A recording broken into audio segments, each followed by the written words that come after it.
Assalamu alaikum warahmatullah. Aya hii imenisimamisha kauli yake Mwenyezi Mungu Jalla Jalaluhu, lan tanalu albirra hatta tunfiqu mimma tuhibbuna.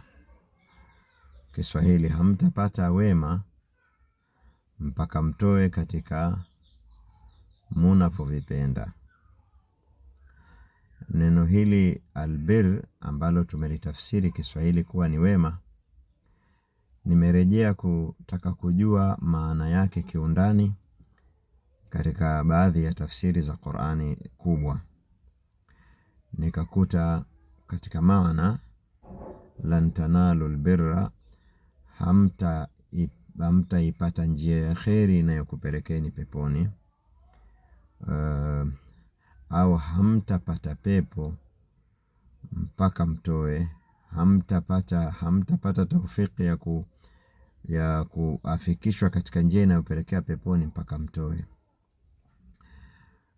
Kadhalika hamtapata albirra, yani hamtapata taqwa na uchaji mpaka mtoe.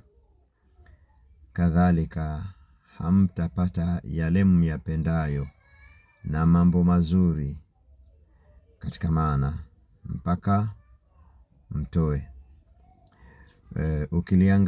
Ukiangalia hili jambo la utoaji ambalo limetajwa katika aya kuwa ni sharti, utagundua kwamba yani sharti hili limeblock. Hata kama mtu atakuwa ana mema na mazuri mengine, kwa mujibu wa aya hii atakuwa pending mpaka atoe katika kila alichomruzuku Mwenyezi Mungu Jalla wala, kila mmoja kwa nafasi yake.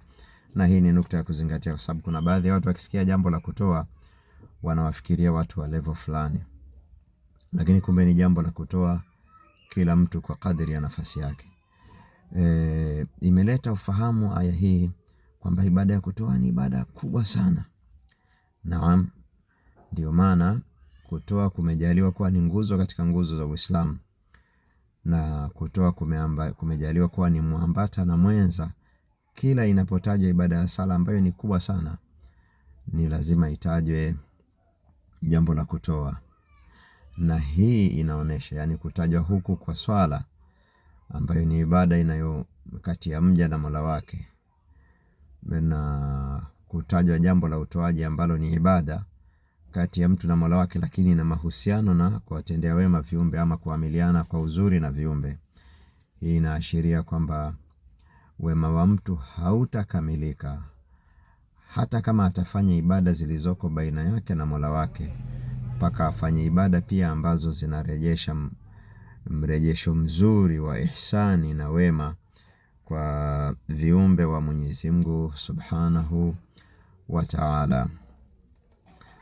Na kutoa ni katika njia pana za kuwatendea ama kuwafikishia wema viumbe wa Mwenyezi Mungu Subhanahu wa Ta'ala. Na kwa hivyo kutoa kunaingia katika kauli ya Mwenyezi Mungu Jalla Jalaluhu, wa amma ma yanfa'u an-nasa fayamkuthu fil ardi, yale yenye kuwanufaisha watu ni yenye kubakia katika ardhi. Kumbe ndio maana katika uelewa wangu, kila ambaye anatoa, kila mtu ambaye mimi namjua ana tabia ya kutoa, basi utakuta mambo yake ni mazuri. Sijapata mimi kumuona mtu mtoaji kabisa, ni mkarimu, mkono wake ni mrefu, sio wabirika, alafu mambo yake yamejifunga, riziki yake ni ngumu. Na tutafute riziki kwa katika njia za kutafuta riziki, tuwasaidie watu wengine na tuwatendee watu wengine wema. Lakini sisi walinganiaji tutakuwa tumewafanyia khiana kama walinganiwa, kama tutakuwa tuna base katika kuwatajia ama kuwahamasisha ama kuzigeuza nyoyo za waja ziwe zinatenda wema kwa sababu ya malipo ya duniani peke yake.